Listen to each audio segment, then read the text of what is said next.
Hey guys, it's time for another orchid haul video, and this time it's going to be a big one. So within the past 2 weeks, I've been going to my usual orchid nursery frequently to purchase a bunch of plants because I'm insane. It's not that I've suddenly gained more grow space, it's because I've been watching a lot of YouTube videos and seeing a lot of cool plants that I really want. So as a result of these new purchases, I had to figure out ways to rearrange my current collection in order to find more space for these new plants. Mainly what I've been doing is that I've been moving all my big phals that I have and giving them to my mom. That's basically what happened. And furthermore, I justified these purchases by saying that I'll be moving soon to maybe a bigger space where I can accommodate all these plants. So, yep, let's get started. Alright, so the first orchid that I'm going to show you here is the usitana. And I don't really have any blooms on this particular orchid, but it is blooming size. I saw this particular plant feature on Miss Orchid's Girl's channel when she did an orchid haul. And the flower that she showed looks really nice. What I do have is a new pseudobulb that's developing. There is at least one that I can see. Fortunately, my roommate has the exact same plant that has flowers on it, so you can see here that the flower spike comes up from the top of the pseudobulbs, and the flowers are white sepals and petals with a very dark maroon lip. I really like how the flower just pendant down like this, and what's really cool is that the flower buds develop sequentially, so we'll be seeing a lot more buds soon. You can see here the dark maroon lip that it has, which is a really nice contrast to the white petals and sepals. It would seem that the flower spikes develop from immature pseudobulbs, so I may get a flower spike soon, so who knows. Moving on to the next plant is the Psychopsis kalihi variety alba. So this is priced at $20, but I got it for $10 because of the condition that it's in. It practically has no roots, and the pseudobulbs are really wrinkly. So I got it at discount for half off. As you can see from the color of this leaf, that it's been baking in the sun quite a bit, so it's not looking really good. But I took a chance on this plant because, as you can see, there is a new pseudobulb that's growing. Alright, so next up is a bifoliate hybrid, which I have no idea what the flower looks like, but I was drawn to how the pseudobulbs look. It sort of reminds me of like seedlings with the cotyledons, but we will find out pretty soon because there are 2 buds on one of the pseudobulbs. I'll definitely make a video of it once it blooms.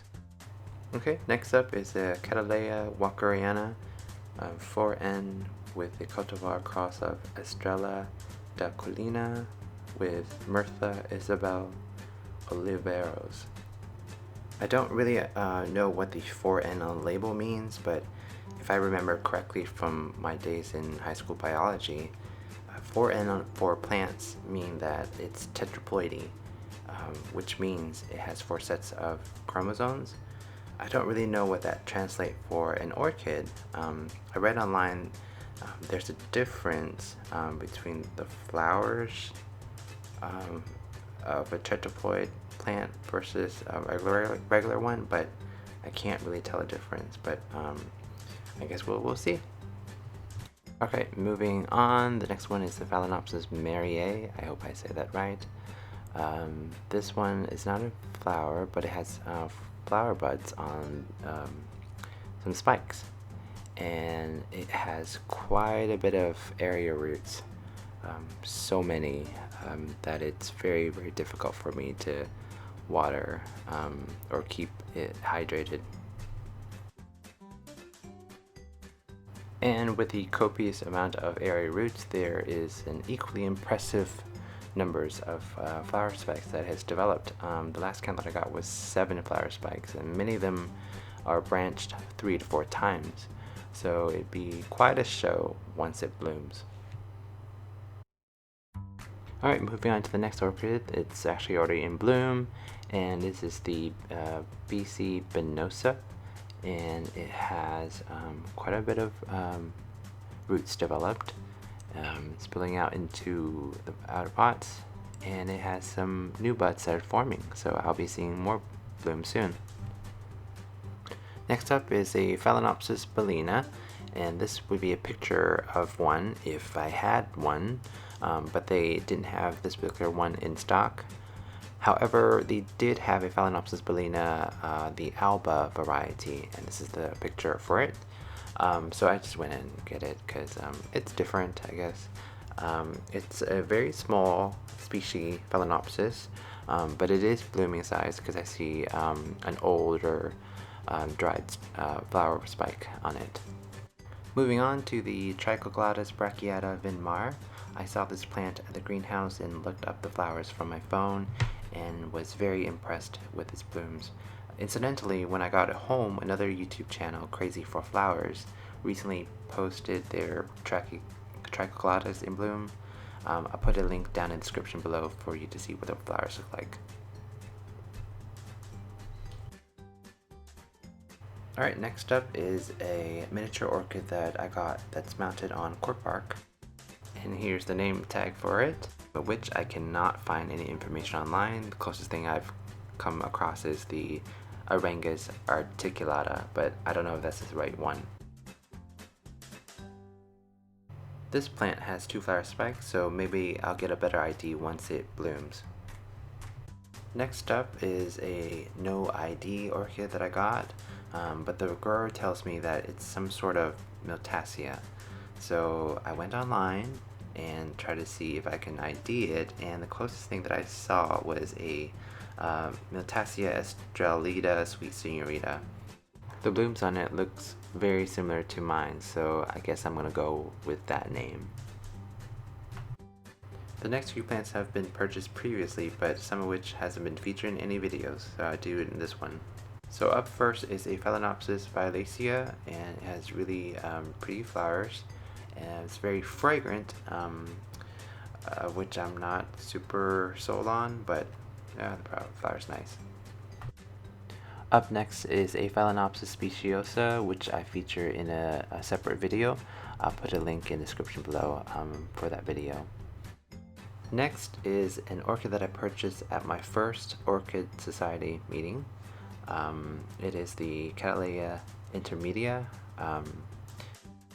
This particular one is a cross between 2 varieties, Orlata and Orlata B. Next is another walkeriana, but this one is a cross between a Miranda and an Estrella de Colina. I can't find a picture of this particular cross, but I think walkeriana is my favorite orchid flower shape, so I got a second one. And last but not least, I saw this orchid feature on Garden at Duenza, and the flowers are just fantastic, so I was very fortunate to find it at my local orchid nursery. And the name for it is the CG Roebling Sentinel. It came with a flower sheath, but I don't know if anything's going to develop from it since I disturbed the roots quite a bit when I was trying to repot it. But since then, it's trying to establish itself in the new pot with, I see new roots trying to develop. So I'm not terribly disappointed if nothing becomes of that sheath. As long as it's healthy, I'm okay with. Alright, and that's a wrap for this orchid haul video. I think I've gotten enough plants to keep me interested and busy for quite a while, which is a good thing since I am limited in space and I don't think I can do any more rearrangement to fit more plants into my current growth space, but that's at least until I move, until I find maybe a bigger place to keep all these plants and more. But yeah, thanks for watching, and I'll catch you guys in the next one. All right, bye.